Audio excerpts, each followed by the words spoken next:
یہ ہری پور سے ایک بھائی نے سوال پوچھا ہے کہ کیا یہ بات درست ہے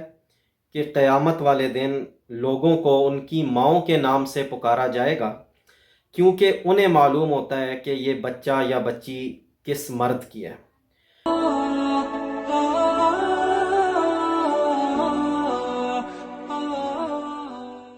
تو میرے بھائی، واقعی یہ بات عوام میں بہت مشہور ہے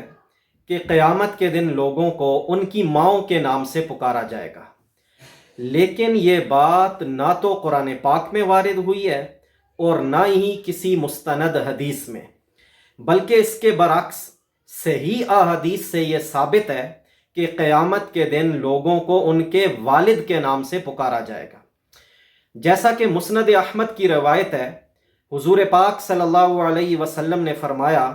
اِنَّكُمْ تُدْعَوْنَ يَوْمَ الْقِيَامَةِ بِأَسْمَائِكُمْ وَأَسْمَاءِ آبَائِكُمْ فَأَحْسِنُوا أَسْمَاءَكُمْ، کہ قیامت کے دن تم سب اپنے ناموں سے اور اپنے والد کے نام سے بلائے جاؤ گے، لہٰذا اپنے نام اچھے رکھا کرو۔ اس حدیث سے ایک تو یہ ثابت ہو گیا کہ قیامت کے دن آدمی کو اس کے باپ ہی کے نام سے پکارا جائے گا۔ معاشرے میں جو کانسیپٹ مشہور ہے کہ ماں کے نام سے، والدہ کے نام سے پکارا جائے گا، یہ بات 100% غلط ہے۔ اور دوسرا، اس حدیث سے یہ بھی پتہ چلا کہ آقا علیہ السلام فرما رہے ہیں کہ نام اپنی اولاد کے اچھے رکھا کرو۔ ہماری شریعت نے ہمیں اچھے نام رکھنے کی ترغیب دی ہے اور برے نام رکھنے سے روکا ہے، بلکہ شریعت نے اچھے نام کو بچوں کے حقوق میں شمار کیا ہے۔ حدیث مبارکہ میں حضور پاک صلی اللہ علیہ وسلم نے فرمایا،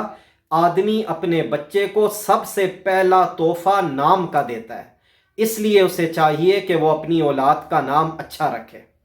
اور اچھے نام کا مطلب یہ ہے کہ جو نام رکھا جا رہا ہے اس کا معنی اچھا ہو، یا تو وہ نام صحابہ، صحابیات، تابعین کے ناموں میں سے ہو۔ آج کل یہ جو ٹی وی ڈراموں سے متاثر ہو کر جو عجیب و غریب اور نئے قسم کے نام رکھے جاتے ہیں، ایک ٹرینڈ چل پڑا ہے کہ نام ایسا ہونا چاہیے جو پورے خاندان میں تو کیا پوری دنیا میں کسی کا نہ ہو۔ تو پھر کیا ہوتا ہے، ان میں سے اکثر مہمل نام ہوتے ہیں، یعنی ان کا کوئی مطلب ہی نہیں ہوتا، اور اگر مطلب ہو بھی تو وہ مطلب، وہ معنی اچھا نہیں ہوتا۔ اس لیے آدمی قرآن کی طرف رجوع کرے، صحابہ کے ناموں میں تلاش کرے، بچی ہے تو صحابیات کے ناموں میں تلاش کرے کہ ایک تو اس کا معنی بھی اچھا ہوگا اور دوسرا اس نام کی برکت ہوگی، اس نام کے اس بچے یا بچی کی شخصیت پہ اچھے اثرات پڑیں گے۔ باقی علم الاعداد اور تاریخ پیدائش کے حساب سے